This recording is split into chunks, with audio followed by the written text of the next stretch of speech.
like corruption in all its forms, then slide, you can just look at both of Yeah. sides, and you'll see all the corruption, those political corruption stories. It's really liberating to just take in the both sides, the spin on both sides. It somehow unlocks your mind to like think on your own, to realize that I don't know. It's the same thing that was useful, right, in Soviet Union times for when everybody was much more aware that they're surrounded by propaganda, right? It's so interesting what you're saying, actually. So Noam Chomsky, used to be our MIT colleague, once said that propaganda is to democracy what violence is to totalitarianism. And what he means by that is, if you have a really totalitarian government, you don't need propaganda. Right. People will do what you want them to do anyway, but out of fear, right? Yes. But otherwise, you need propaganda. So I would say actually that the propaganda is much higher quality in democracies, much more believable. And That's really brilliant. It's really striking when I talk to colleagues, Yeah. science colleagues, like from Russia and China and so on. I notice they are actually much more aware of the propaganda in their own media than many of my American colleagues are about the propaganda in Western media. That's brilliant. That means the propaganda in the Western media is just better. Yes. That's so Everything's brilliant. better in the West, even the propaganda. Man. But there's That's good. But once you realize that, you realize there's also something very optimistic there that you can do about it, right? Because first of all, omissions, as long as there's no outright censorship, you can just look at both sides and pretty quickly piece together a much more accurate idea of what's actually going on, right?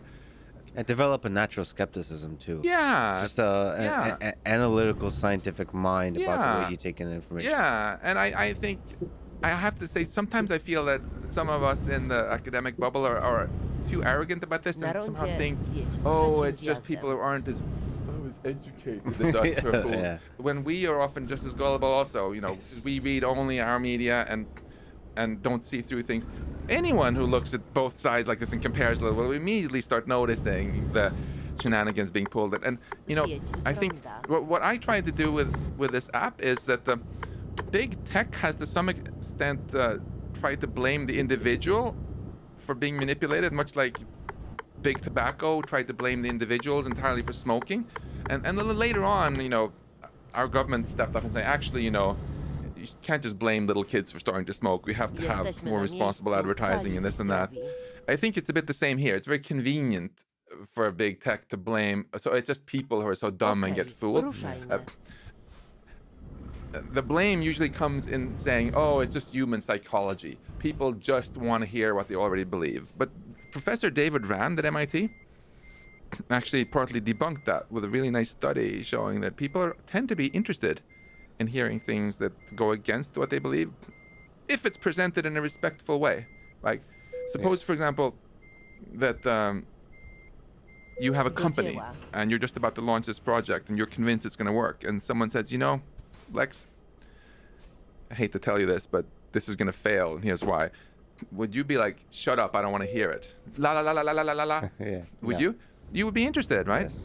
And also, if you're on an airplane, back in the pre-COVID times, and the guy next to you is clearly from the opposite side of the political spectrum, but is very respectful and polite to you, wouldn't you be kind of interested to hear a bit about how he or she thinks about things? Of course. Right?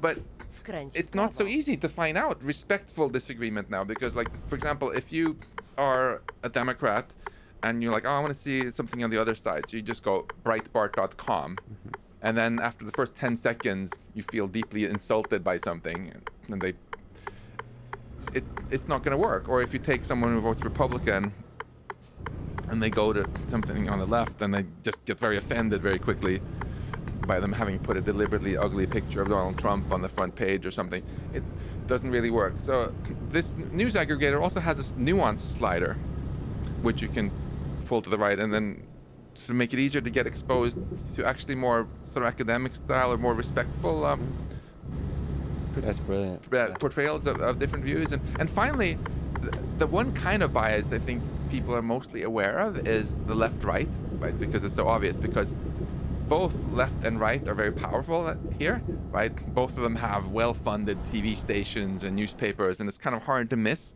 But there's another one, the establishment slider, which is also really fun. I love to play with it. And that's more about corruption. Yes. Because if you have a society where almost all the powerful entities want you to believe a certain thing, that's what you're going to read in both the big media, mainstream media on the left and on the right, of course. And powerful companies can push back very hard. Like tobacco companies pushed back very hard back in the day when some newspapers started writing articles about tobacco being dangerous. So that it was hard to get a lot of coverage about it initially. And also, if you look geopolitically, right? Of course, in any country, when you read their media, you're mainly going to be reading a lot about articles about how our country is the good guy and the other countries are the bad guys, right? So if you want to have a really more nuanced understanding, you know, like the Germans used to be told that the British used to be told that the French were the bad guys, and the French used to be told that the British were the bad guys. Now they visit each other's countries a lot and have a much more nuanced understanding. I don't think there's going to be any more wars between France and Germany. But on the geopolitical scale, this is just as much as ever, you know, big Cold War now, US-China, and so on. And if you want to get a more nuanced understanding of what's happening geopolitically, then it's really fun to look at this establishment slider, because it turns out there are tons of little newspapers, both on the left and on the right, who sometimes challenge establishment and say, you know, maybe we shouldn't actually invade Iraq right now. Maybe this weapons of mass destruction thing was BS. If you look at the journalism research afterwards, you can actually see that quite clearly, that both CNN and Fox were very pro, let's get rid of Saddam, there are weapons of mass destruction. Then there were a lot of smaller newspapers. They were like, wait a minute, this evidence seems a bit sketchy, and maybe we... But of course, they were so hard to find. Most people didn't even know they existed, right? Yet it would have been better for American national security if those voices had also come up. I think it harmed America's national security, actually, that we invaded Iraq. And arguably there's a lot more interest in that kind of thinking too, from those small sources. So like when you say big, it's more about kind of the reach of the broadcast, but it's not big in terms of the interest. I think there's a lot of interest in that kind of anti-establishment, or like skepticism towards, you know, out of the box thinking. There's a lot of interest in that kind of thing. Do you see this news project or something like it being basically taking over the world as the main way we consume information? Like, how do we get there? Like, how do we, you know? So okay, the idea is brilliant. You're calling it your little project in 2020, but how does that become the new way we consume information? I hope, first of all, just to plant a little seed there, because normally the big barrier of doing anything in media is you need a ton of money, but this costs no money at all. I'm just paying myself, pay a tiny amount of money each month to Amazon to run the thing in their cloud. There will never be any ads. The point is not to make any money off of it. And we just train machine learning algorithms to classify the articles and stuff, so it just kind of runs by itself. So if it actually gets good enough at some point that it starts catching on, it could scale. And if other people carbon copy it and make other versions that are better, that's the more the merrier. I think there's a real opportunity for machine learning to empower the individual against the powerful players.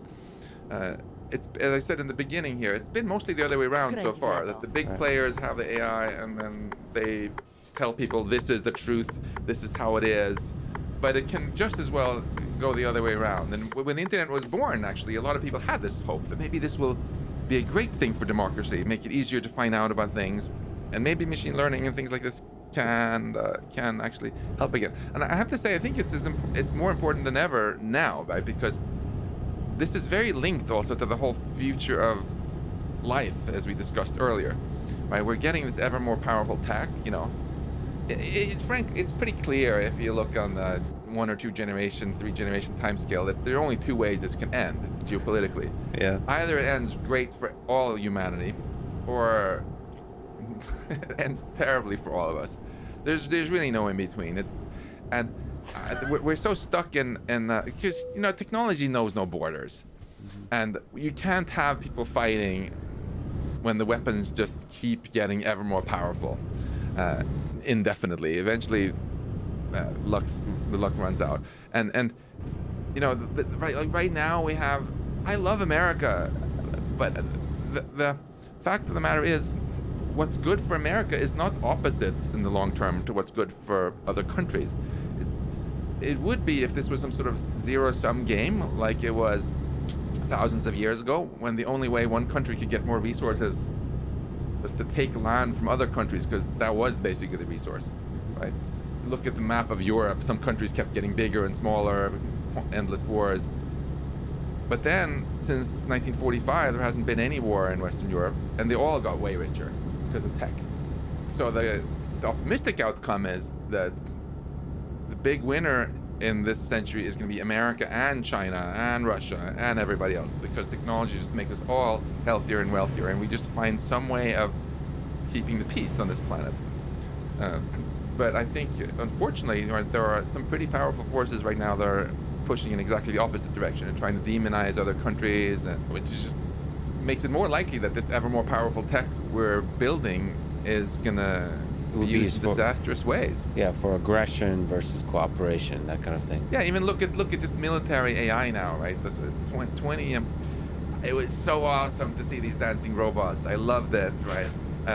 But one of the biggest growth areas in robotics now is, of course, autonomous weapons, right? And 2020 was like the best marketing year ever for autonomous weapons, because in both Libya, it's a civil war, and in Nagorno-Karabakh, they made the decisive difference, right? And everybody else is like watching this. Oh yeah, we want to build autonomous weapons too. In Libya, you had on one hand our ally, the United Arab Emirates, that were flying their autonomous weapons that they bought from China, bombing Libyans. And on the other side, you had our other ally, Turkey, flying their drones. And they had no skin in the game, any of these other countries. And of course, it was the Libyans who really got screwed.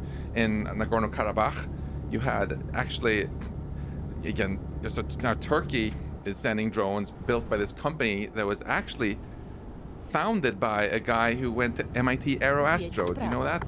No. Bakhtiar? Yeah.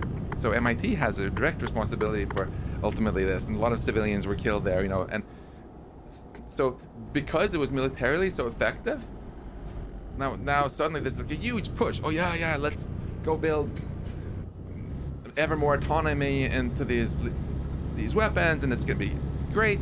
And I think actually people who are obsessed about some sort of future Terminator scenario right now should start focusing on the fact that we have two much more urgent threats happening from machine learning. One of them is the whole destruction of democracy that we've talked about now, yes, where our flow of information is being manipulated by machine learning. And the other one is that right now, this is the year when the big arms race out of control arms race in lethal autonomous weapons is going to start, or it's going to stop. So you have a sense that there is like 2020 was a instrumental catalyst for the race for the autonomous weapons race. Yeah, because it was the first year when they proved decisive in the battlefield. And these ones are still not fully autonomous. Mostly they're remote controlled, right? But we could very quickly make things about the size and cost of a smartphone, which you just put in the GPS coordinates or the face of the one you want to kill, a skin color or whatever, and it flies away and does it. And the real good reason why the US and all the other superpowers should put the kibosh on this is the same reason we decided to put the kibosh on bioweapons. So we gave the Future of Life award that we can talk more about later to Matthew Meselson from Harvard before for convincing Nixon to ban bioweapons, and I asked him, how did you do it? And he was like, well, I just said, look, we don't want there to be a $500 weapon of mass destruction that even all our enemies can afford, even non-state actors. And Nixon was like, good point. It's in America's interest that the powerful weapons are all really expensive. So only we can afford them, or maybe some more stable adversaries, right? Nuclear weapons are like that. But bioweapons were not like that. That's why we banned them. And that's why you never hear about them now. That's why we love biology. So you have a sense that it's possible for the big powerhouses in terms of the big nations in the world to agree that autonomous weapons is not a race we want to be on. That it doesn't end well. Yeah, because we know it's just going to end in mass proliferation. And every terrorist everywhere is going to have these super cheap weapons that they will use against us. And our politicians have to constantly worry about being assassinated every time they go outdoors by some anonymous little mini drone. We don't want that. And even if the U.S. and China and everyone else could just agree that you can only build these weapons if they cost at least $10 million, that would be a huge win for the superpowers, and frankly for everybody. And people often push back and say, well, it's so hard to prevent cheating. But hey, you can say the same about bioweapons. Take any of our MIT colleagues in biology. Of course, they could build some nasty bioweapon if they really wanted to. But first of all, they don't want to because they think it's disgusting because of the stigma. And second, even if there's some sort of nutcase and want to, it's very likely that some of their grad students or someone would rat them out because everyone else thinks it's so disgusting, right? And in fact, we now know there was even a fair bit of cheating on the bioweapons ban. But no countries used them because it was so stigmatized that it just wasn't worth revealing that they had cheated. You talk about drones.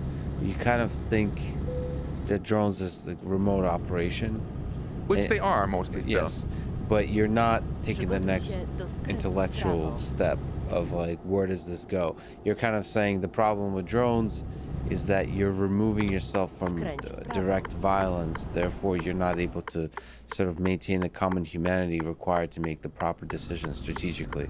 But that's the criticism, as opposed to like, if this is automated, and just exactly as you said, if you automate it and there's a race, then the technology is going to get better and better and better, which means getting cheaper and cheaper and cheaper. Yeah. And unlike perhaps nuclear weapons, which is connected to resources in a way, like it's hard to get it's hard to engineer.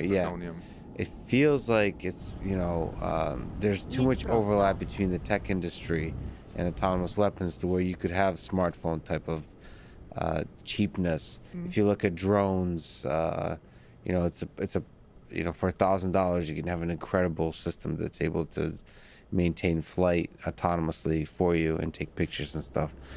You could see that going into the autonomous weapon space. That's but like, why is that not thought about or discussed enough in the public, do you think? You see those dancing Boston Dynamics robots and everybody has this kind of like, as if this is like a far future. Yeah, they have this like fear, like, oh, this will be Terminator in like some, I don't know, unspecified 20, 30, 40 years.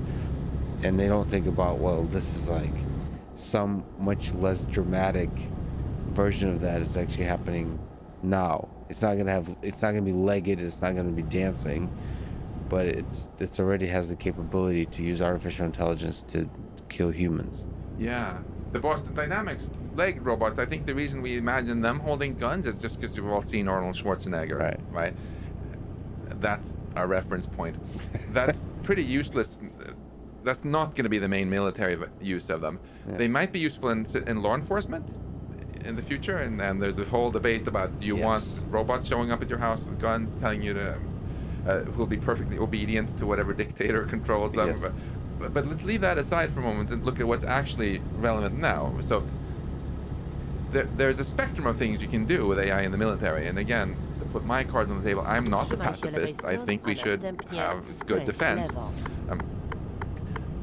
So, for example, a Predator drone is basically a fancy little remote-controlled airplane, right? There's a human piloting it, and the decision ultimately about whether to kill somebody with it is made by a human still. And this is a line I think we should never cross. There's a current DoD policy. Again, you have to have a human in the loop. I think algorithms should never make life or death decisions. They should be left to humans. Now, why might we cross that line? Well, first of all, these are expensive, right? So, for example, when Azerbaijan had all these drones and Armenia didn't have any, they started trying to jerry-rig little cheap things, fly around, but then of course the Armenians would jam them, or the Azeris would jam them, and remote control things can be jammed. That makes them inferior. Also, there's a bit of a time delay between, you know, if we're piloting something from far away, speed of light, and the human has a reaction time as well. It would be nice to eliminate that jamming possibility and the time delay by having it fully autonomous. But now you might be, so then if you do, but now you might be crossing that exact line. You might program it to just, oh yeah, the air drone, go hover over this country for a while, and whenever you find someone who is a bad guy, you know, kill them. Now the machine is making these sort of decisions, and some people who defend this still say, well, that's morally fine because we are the good guys, and we will tell it the definition of bad guy that we think is moral. But now, you would be very naive to think that if ISIS buys that same drone, that they're going to use our definition of bad guy. Maybe for them, bad guy is someone wearing a U.S. Army uniform, right? Or maybe there will be some weird ethnic group who decides that someone of another ethnic group, they are the bad guys, right? Yes. The thing is, human soldiers, with all our faults, right, we still have some basic wiring in us. Like, no, it's not okay to kill kids and civilians.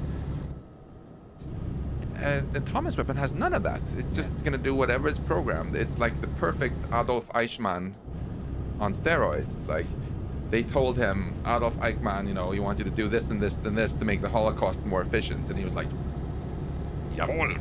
And off he went and did it, right? Yeah. Do we really want to make machines that are like that? Like completely amoral and will take the user's definition of who's the bad guy? And do we then want to make them so cheap that all our adversaries can have them? Like, what could possibly go wrong? That's I think the big argument for why we want to this year really put the kibosh on this. And I think you can tell there's a lot of very active debate even going on within the US military and undoubtedly in other militaries around the world also about whether we should have some sort of international agreement to at least require that these weapons have to be above a certain size and cost, you know, so that things just don't totally spiral out of control. And finally, just for your question about is it possible to stop it? Because some people tell me, oh, just give up, you know. But again, so Matthew Meselson again from Harvard, right, who the bioweapons hero, he had exactly this criticism also with bioweapons. People were like, how can you check for sure that the Russians aren't cheating? And he told me this, I think, really ingenious insight. He said, you know, Max, some people think you have to have inspections and things, and you have to make sure that you can catch the cheaters with 100% chance. Mm-hmm. You don't need 100%, he said. 1% is usually enough. Because if it's just an enemy, if it's another big state, like suppose China and the US have signed the treaty, drawing a certain line and saying, yeah, these kind of drones are okay, but these fully autonomous ones are not.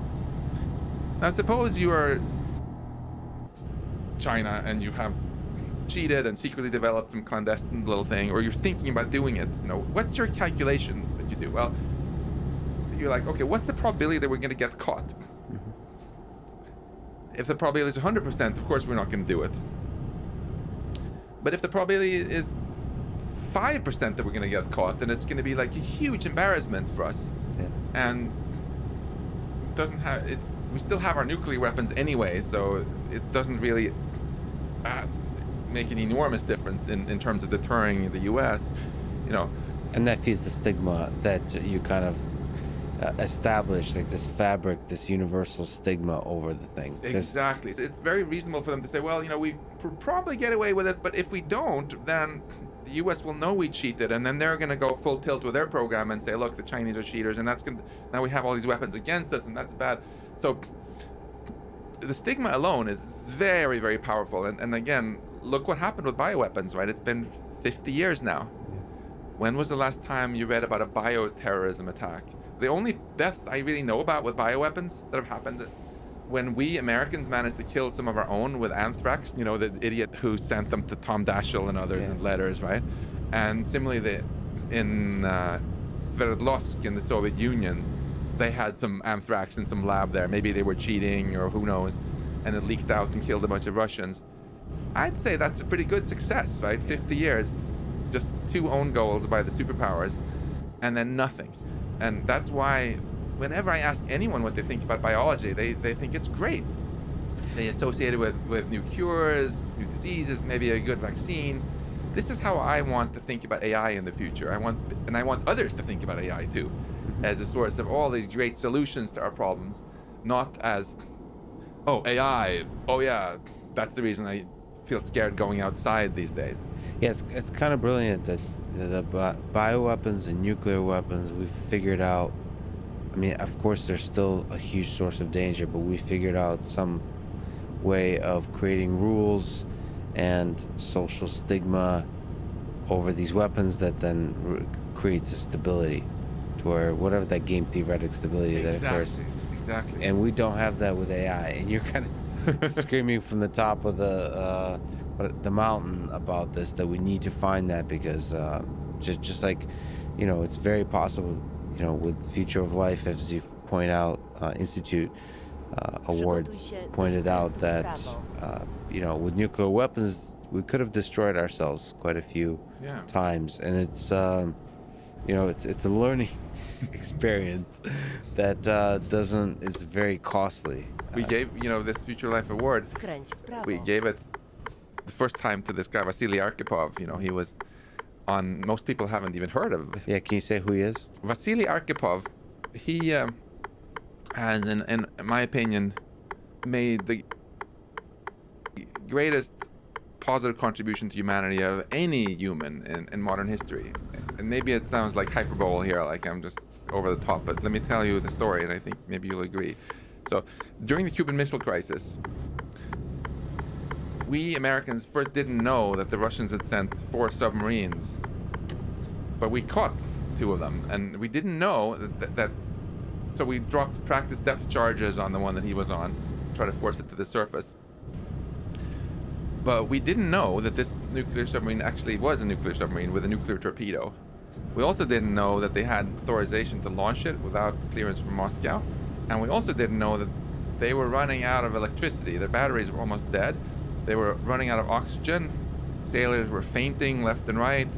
The temperature was about 110, 120 Fahrenheit aboard. It was really hellish conditions, really just a kind of doomsday. And at that point, these giant explosions start happening from the Americans dropping these. The captain thought World War III had begun. They decided they were going to launch the nuclear torpedo. And one of them shouted, we're all going to die, but we're not going to disgrace our Navy, We don't know what would have happened if there had been a giant mushroom cloud all of a sudden, against the Americans. But since everybody had their hands on the triggers, you don't have to be too creative to think that it could have led to an all-out nuclear war, in which case we wouldn't be having this conversation now, right? What actually took place was they needed 3 people to approve this. The captain had said yes. There was the Communist Party political officer. He also said yes, let's do it. And the 3rd man was this guy, Vasily Arkhipov, who said yet. Yeah. For some reason, he was just more chill than the others, and he was the right man at the right time. I don't want us, as a species, rely on the right person being there at the right time. We tracked down his family, living in relative poverty outside Moscow. When we flew his daughter, he had passed away, and flew them to London. They had never been to the West even. It was incredibly moving to get to honor them for this. The next year, we gave this Future Life Award to Stanislav Petrov. Have you heard of him? Yes. So he was in charge of the Soviet early warning station, which was built with Soviet technology and honestly not that reliable, it said that there were 5 US missiles coming in. Again, if they had launched at that point, we probably wouldn't be having this conversation. He decided, based on just mainly gut instinct, to just not escalate this. And I'm very glad he wasn't replaced by an AI that was just automatically following orders. And then we gave the third one to Matthew Meselson. Last year, we gave this award to these guys who actually use technology for good, not avoiding something bad, but for something good. The guys who eliminated this disease, which is way worse than COVID, that had killed 500 million people in its final century. Smallpox. So you mentioned it earlier. COVID, on average, kills less than 1% of people who get it. Smallpox, about 30%. And they just ultimately, Viktor Zhdanov and Bill Foege, most of my colleagues have never heard of either of them. One American, one Russian. They did this amazing effort. Not only was Zhdanov able to get the US and the Soviet Union to team up against smallpox during the Cold War, but Bill Foege came up with this ingenious strategy for making it actually go all the way to defeat the disease without funding for vaccinating everyone. And as a result, we haven't had any. We went from 15 million deaths the year I was born in smallpox. So what do we have in COVID now? A little bit short of 2 million, right? Yes. To 0 deaths, of course, this year, and forever. And there have been 200 million people, they estimate, who would have died since then by smallpox had it not been for this. So isn't science awesome? Yeah, that. When you use it for good? And the reason we want to celebrate these sort of people is to remind them of this. Science is so awesome when you use it for good. And those awards actually, the variety there paints a very interesting picture. So, the first 2 are looking at. It's kind of exciting to think that these average humans, in some sense, that they're products of billions of other humans that came before them, evolution, and some little. You said gut, but there's something in there that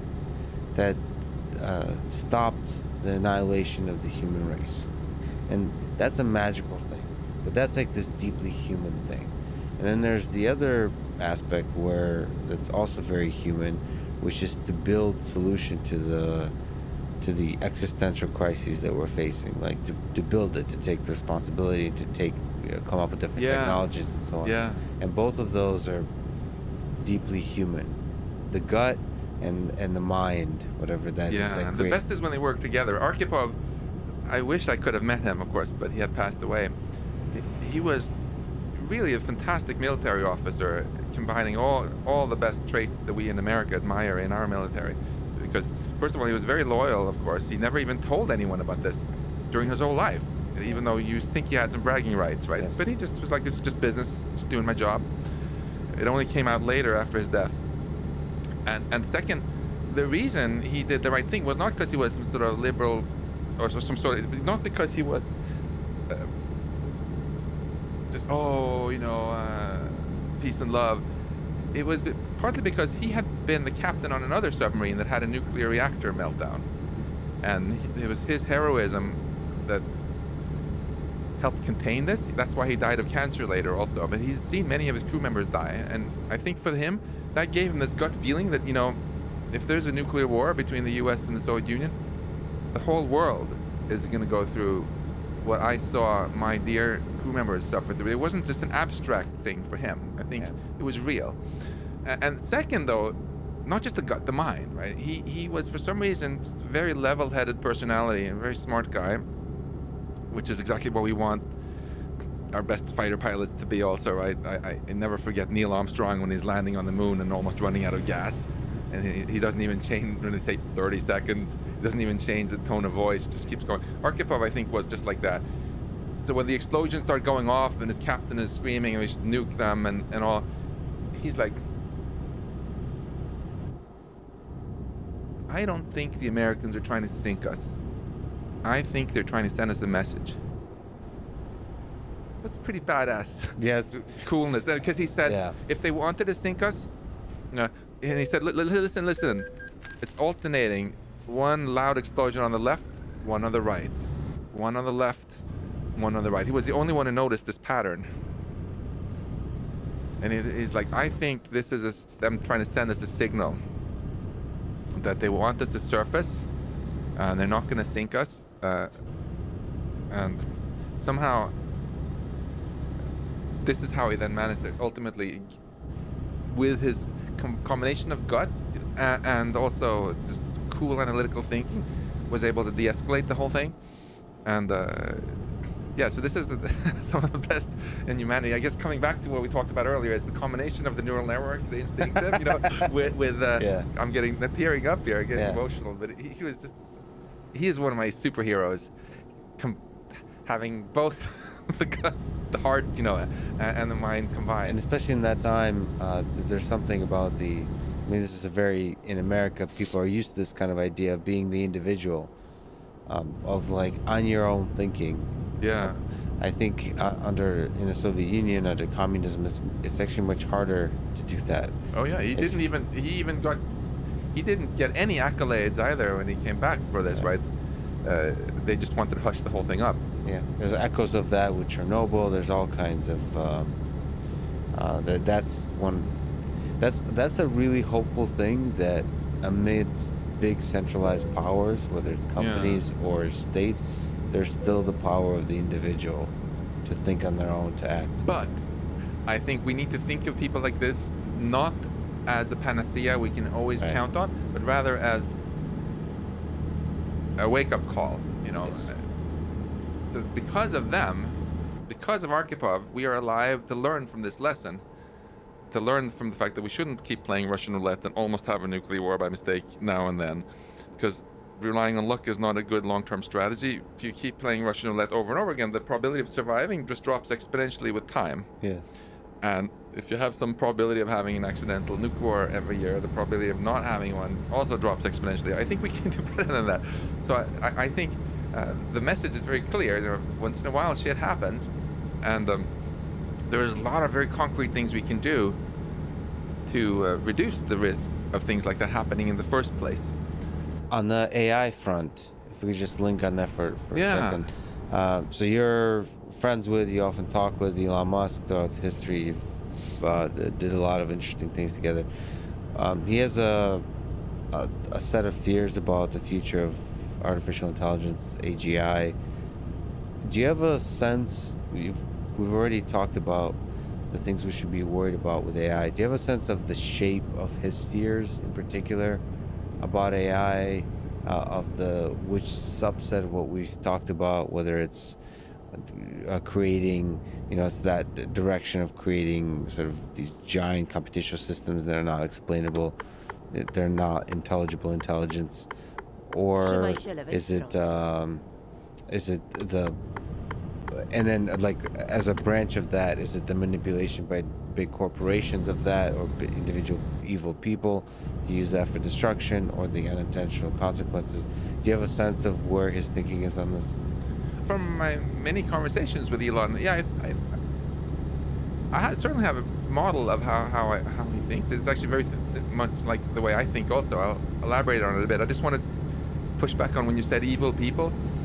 I don't think it's a very helpful concept, evil people. Yes. Sometimes people do very, very bad things, but they usually do it because they think it's a good thing. Yes. Because somehow other people had told them that that was a good thing, or given them incorrect information, or whatever, right? I believe in the fundamental goodness of humanity, that if we educate people well and they find out how things really are, people generally want to do good and be good. Hence the value alignment.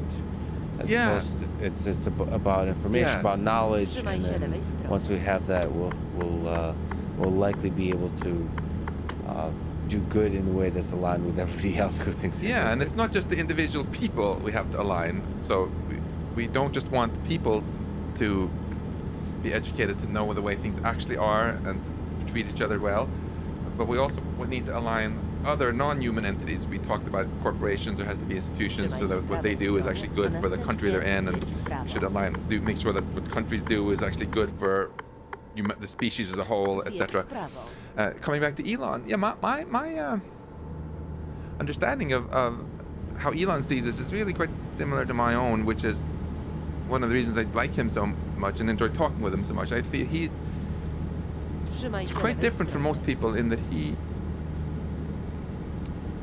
thinks much more than most people about the really big picture, not just what's going to happen in the next election cycle, but in millennia, millions and billions of years from now, right? And when you look in this more cosmic perspective, it's so obvious that we're gazing out into this universe that, as far as we can tell, is mostly dead, with life being a almost imperceptibly tiny perturbation, right? And he sees this enormous opportunity for our universe to come alive, for us to become an interplanetary species. Mars is obviously just first stop on this cosmic journey, and precisely because he thinks more long term, it's much more clear to him than to most people that what we do, this Russian roulette thing we keep playing with our nukes, is a really poor strategy, a really reckless strategy, and also that we're just building these ever more powerful AI systems that we don't understand is also just a really reckless strategy. I feel Elon is very much a humanist in the sense that he wants an awesome future for humanity. He wants it to be us that control the machines rather than the machines that control us. Yes. You know, and why shouldn't we insist on that? Hey, we're building them after all, right? Why should we build things that just make us into some little cog in the machinery that has no further say in the matter, right? That's not my idea of an inspiring future either. Yeah, if you think on the cosmic scale in terms of both time and space, so much is put into perspective. Yeah. Whenever I have a bad day, that's what I think about. It immediately makes me feel better. It makes me sad that for us individual humans, at least for now, the ride ends too quickly. That we don't get to experience the cosmic scale. Yeah, I mean, I think of our universe sometimes as an organism that has only begun to wake up a tiny bit. Just like when the very first little glimmers of consciousness you have in the morning when you start coming around. Before the coffee. Before the coffee. Even before you get out of bed, before you even open your eyes. You know, start to wake up a little bit. Oh, there's something here, you know. That's very much how I think of well, we are, you know, all those galaxies out there, you know, I think they're really beautiful. But why are they beautiful? They're beautiful because conscious entities are actually observing them and experiencing them through our telescopes. If I define consciousness as subjective experience, whether it be colors or emotions or sounds. So beauty is an experience, meaning is an experience, purpose is an experience. If there was no conscious experience observing these galaxies, they wouldn't be beautiful. If we do something dumb with advanced AI in the future here, and Earth originating life goes extinct, and that was it for this, if there is nothing else with telescopes in our universe, then it's kind of game over for beauty and meaning and purpose in our whole universe. And I think that would be just such an opportunity lost, frankly. And I think when Elon points this out, he gets very unfairly maligned in the media for all the dumb media bias reasons we talked about, right? They want to print precisely the things about Elon out of context that are really clickbaity. Like, he has gotten so much flack for this summoning the demon statement. Yeah. I happen to know exactly the context because I was in the front row when he gave that talk. It was at MIT, you'll be pleased to know. It was the AeroAstro anniversary. They had Buzz Aldrin there from the moon landing, the whole house in Kresge Auditorium packed with MIT students, and he had this amazing Q&A. It might have gone for an hour, and they talked about rockets and Mars and everything. At the very end, this one student who was actually in my class asked him, what about AI? Elon makes this one comment, and they take this out of context, print it, goes viral. Was it like with AI we're summoning the demon, something like that? And try to cast him as some sort of doom and gloom dude, you know. Yeah. You know Elon. He's not the doom and gloom dude. Yeah. He is such a positive visionary, and the whole reason he warns about this is because he realizes more than most what the opportunity cost is of screwing up. That there is so much awesomeness in the future that we can we can and our descendants can enjoy if we don't screw up, right? I get so pissed off when people try to cast him as some sort of technophobic Luddite, and at this point it's kind of ludicrous when I hear people say that people who worry about artificial general intelligence are Luddites, because of course, if you look more closely, you have some of the most outspoken people making warnings are people like Professor Stuart Russell from Berkeley, who's written the best-selling AI textbook, you know. So claiming that he is a Luddite who doesn't understand AI is the joke is really on the people who said it. But I think more broadly, this message is really not sunk in at all. What it is that people worry about, they think that Elon and Stuart Russell and others are worried about the dancing robots picking up an AR-15 and going on a rampage, right? They think they're worried about robots turning evil. They're not. I'm not. You know, the risk is not malice. It's competence. The risk is just that we build some systems that are incredibly competent, which means they're always going to get their goals accomplished, even if they clash with our goals. That's the risk. Why did we humans, you know, drive the West African black rhino extinct? Is it because we're malicious, evil rhinoceros haters? No. It's just because our goals didn't align with the goals of those rhinos, and tough luck for the rhinos, you know. So, the point is just we don't want to put ourselves in the position of those rhinos, creating something more powerful than us, if we haven't first figured out how to align the goals. And I am optimistic. I think we could do it if we worked really hard on it, because I spent a lot of time around intelligent entities that were more intelligent than me. My mom and my dad. And I was little, and that was fine, because their goals were actually aligned with mine quite well. But we've seen today many examples of where the goals of our powerful systems are not so aligned. So those click-through optimization algorithms that have polarized social media, right? They were actually pretty poorly aligned with what was good for democracy, it turned out. And again, almost all problems we've had with machine learning, again, came so far not from malice, but from poor alignment. And that's exactly why we should be concerned about it in the future. Do you think it's possible that with systems like Neuralink and brain-computer interfaces, you know, again, thinking of the cosmic scale, Elon's talked about this, but others have as well throughout history, of figuring out how the exact mechanism of how to achieve that kind of alignment. So one of them is having a symbiosis with AI, which is like coming up with clever ways where we're like stuck together in this weird relationship, whether it's biological or in some kind of other way. Do you think that's a possibility of having that kind of symbiosis, or do we want to instead kind of focus on this distinct entities of us humans talking to these intelligible, self-doubting AIs, maybe like Stuart Russell thinks about it, like these we're self-doubting and full of uncertainty, and then have our AI systems that are full of uncertainty. We communicate back and forth, and in that way achieve symbiosis. I honestly don't know. I would say that because we don't know for sure which of any of our ideas will work, but we do know that if we don't, I'm pretty convinced that if we don't get any of these things to work and just barge ahead, then our species is, you know, probably going to go extinct this century. I think this century. You think we're facing this crisis is a 21st century crisis? Like this century will be remembered.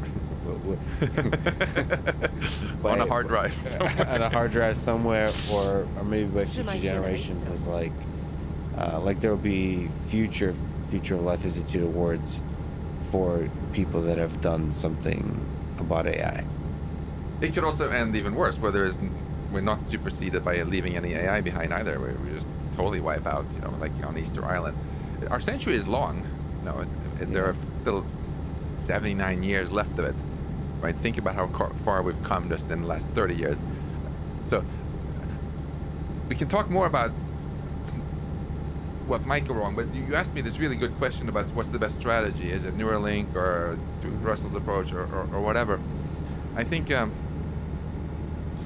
you know, when we did the Manhattan Project, we didn't know if any of our 4 ideas for enriching uranium and getting out the uranium-235 were going to work. We felt this was really important to get it before Hitler did. So you know what we did? We tried all 4 of them. Here, I think it's analogous, where there's the greatest threat that's ever faced our species, and of course U.S. national security by implication. We don't know, we don't have any method that's guaranteed to work, but we have a lot of ideas. So we should invest pretty heavily in pursuing all of them with an open mind, and the hope that one of them at least works. The good news is the century is long, you know, and it might take decades until we have artificial general intelligence, so we have some time, hopefully. But it takes a long time also to solve these very, very difficult problems. It's going to actually be it's the most difficult problem we were ever trying to solve as a species. So we have to start now, so we don't have, rather than, you know, begin thinking about it the night before. Some people who've had too much Red Bull switch it on, and we have to, coming back to your question, we have to pursue all of these different avenues and see. If you were my investment advisor and I was trying to invest in the future, how do you think the human species is most likely to destroy itself in this century? So if the crises, many of the crises we're facing are really before us within the next 100 years, how do we make explicit make known the unknowns and solve those problems to avoid the biggest starting with the biggest existential crisis? So as your investment advisor, how are you planning to make money on us destroying ourselves? I have to ask. I don't know. It might be the Russian origins that somehow is involved. At the micro level of detailed strategies, of course, these are unsolved problems. For AI alignment, we can break it into 3 sub-problems that are all unsolved. I think you want first to make machines understand our goals, then adopt our goals, and then retain our goals. So to hit on all 3 real quickly, the problem when Andreas Lubitz told his autopilot to fly into the Alps was that the computer didn't even understand anything about his goals, right? It was too dumb. It could have understood, actually, but you would have had to put some effort in as a systems designer to don't fly into mountains.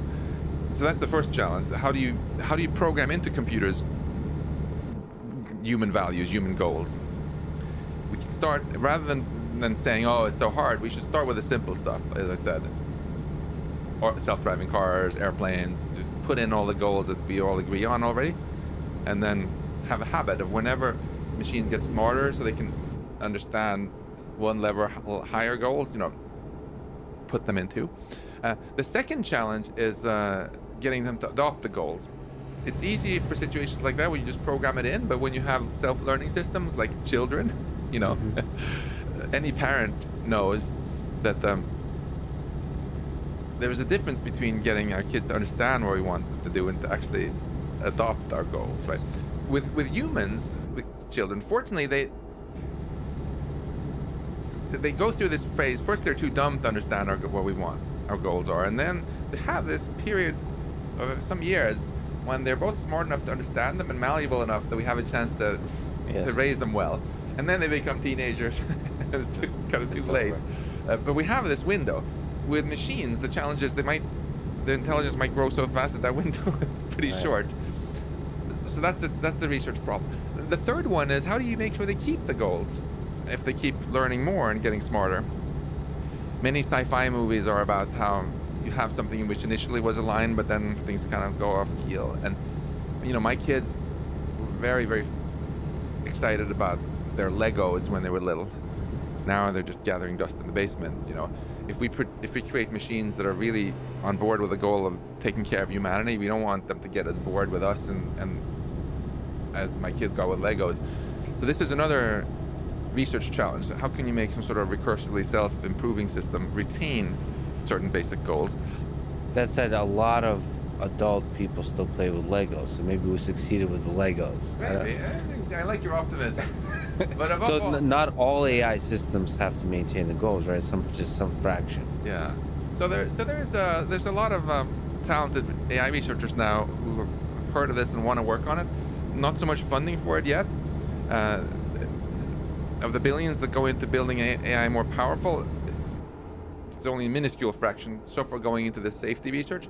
My attitude is generally we should not try to slow down the technology, but we should greatly accelerate the investment in this sort of safety research, and also make sure this was very embarrassing last year, but the NSF decided to give out 6 of these big institutes. We got one of them for AI and science, you asked me about. Another one was supposed to be for AI safety research, and they gave it to people studying oceans and climate and stuff. Yeah. So I'm all for studying oceans and climates, but we need to actually have some money that actually goes into AI safety research also, and doesn't just get grabbed by whatever. That's a fantastic investment. And then at the higher level, you ask this question, okay, what can we do? What are the biggest risks? I think we cannot just consider this to be only a technical problem. Again, because if you solve only the technical problem, can I play with your robot? Yes, please. If we just get our machines, to just blindly obey the orders we give them, so we can always trust that it will do what we want, that might be great for the owner of the robot. It might not be so great for the rest of humanity if that person is that least favorite world leader or whatever you imagine, right? So we have to also apply alignment not just to machines, but to all the other powerful structures. That's why it's so important to strengthen our democracy again, as I said, to have institutions, make sure that the playing field is not rigged, so that corporations are given the right incentives to do the things that both make profit and are good for people, to make sure that countries have incentives to do things that are both good for their people and don't screw up the rest of the world. And this is not just something for AI nerds, to geek out on. This is an interesting challenge for political scientists, economists, and so many other thinkers. So one of the magical things that perhaps makes this Earth quite unique is that it's home to conscious beings. So you mentioned consciousness. Perhaps as a small aside, because we didn't really get specific to how we might do the alignment. Like you said, it's just a really important research problem. But Yeah. do you think engineering consciousness into AI systems is a possibility? Is something that we might one day do, or is there something fundamental to consciousness that is there something about consciousness that is fundamental to humans and humans only? I think it's possible. I think both consciousness and intelligence are information processing, certain types of information processing, and that fundamentally it doesn't matter whether the information is processed by carbon atoms in neurons in brains or by silicon atoms and so on in our technology. Some people disagree. This is what I think as a physicist. That consciousness is the same kind of, you said consciousness is information processing. So meaning, I think you had a quote, something like, it's information knowing itself, that kind of thing. I think consciousness is the way information feels when it's being processed When it's being in complex ways. We don't know exactly what those complex ways are. It's clear that most of the information processing in our brains does not create an experience. We're not even aware of it, right? Like, for example, you're not aware of your heartbeat regulation right now, even though it's clearly being done by your body, right? It's just kind of doing its own thing. When you go jogging, there's a lot of complicated stuff about how you put your foot down. And we know it's hard. That's why robots used to fall over so much, but you're mostly unaware about it. Your brain, your CEO consciousness module just sends an email, hey, I want to keep jogging along this path. Yes. The rest is on autopilot, right? Yes. So most of it is not conscious, but somehow there is some of the information processing which is. We don't know what exactly. I think this is a science problem that I hope one day we'll have some equation for or something, so we can be able to build a consciousness detector and say, yeah, here there is some consciousness, here there's not. Oh, don't boil that lobster because it's feeling pain, or it's okay because it's not feeling pain. right now we treat this as sort of just metaphysics, uh, but it would be very useful in emergency rooms to know if a patient has locked-in syndrome and is conscious, or if they are actually just out. And in the future, if you build a very, very intelligent helper robot to take care of you, I think you'd like to know if you should feel guilty about shutting it down, or if it's just like a zombie going through the motions like a fancy tape recorder, right? And once we can make progress on the science of consciousness and figure out what is conscious and what isn't, then